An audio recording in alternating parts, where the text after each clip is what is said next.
Californians about to riot after finding out what hundreds of Muslims have been doing in their backyards. One of the fantastic things about living in a free country is that we can move when we want, where we want. We can take any job that we're qualified for and basically govern our own lives. Hopefully, if you had any sort of normal American childhood, you grew up with a concept of how to deal with those amazing freedoms. If you're coming here from another country, once you go through the vetting process that immigrants must all go through, you're also afforded those same privileges. We don't have random checkpoints when crossing into new states, and we don't require you to notify anyone when you move, except maybe the postal service if you want your mail forwarded. However, if you're a refugee or an illegal immigrant and you don't have a plan for how to live when you get here, you might not adapt all that well. One would think that a government-sponsored refugee would have some sort of place where the government could get a hold of them again. But that's not the case. Just like you and I,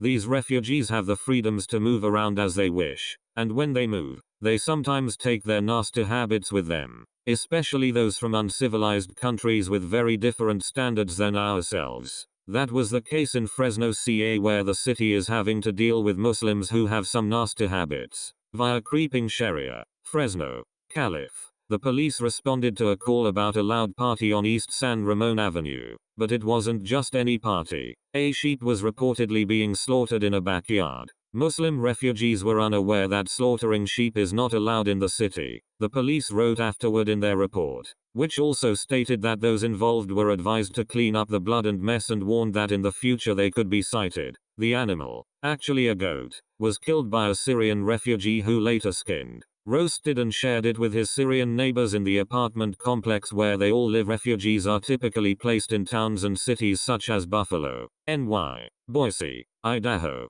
and Fayetteville, ARC, where resettlement agencies ease their transition to life in a new country. But they are free to move about the country like anybody else, and they sometimes land in places like Fresno that are not exactly prepared for their arrival. Since late 2016, more than 200 Syrian refugees originally settled elsewhere in the United States have made a fresh start in Fresno, the largest city in California's agricultural belt. They have been drawn there mainly by cheap housing, but behind the low rent is a city struggling with high poverty and unemployment, making it more difficult for the refugees to secure jobs. And Fresno has no federally funded agency to help them find work, learn basics like bus routes and understand United States culture and rules. Like with the practice of animal slaughter, Syrian children turned up unexpectedly at Awanee Middle School, needing vaccinations, trauma counseling, English language instruction and academic support as a result of interrupted schooling. It was a shock at first, said Jose Guzman, the principal. We never had to teach students who speak Arabic, but Muslim refugees represent a polarizing issue. Although all refugees undergo extensive screening before being approved for resettlement, some Fresnans have echoed President Trump's concerns that the vetting isn't good enough. As the Syrian flow intensified, Turlock, a town about 80 miles north of Fresno that has been receiving Christian minorities from Iraq and Iran for more than a decade, was identified as a site with decent housing, jobs, and a welcoming mayor, said Karen Ferguson, executive director of the International Rescue Committee of Northern California. About 250 Syrians, overwhelmingly Muslim, were sent there, but the agency could not immediately house all of them, stranding some families in hotels for several weeks or longer. Last fall, a few members of Fresno's 15,000-strong Muslim community,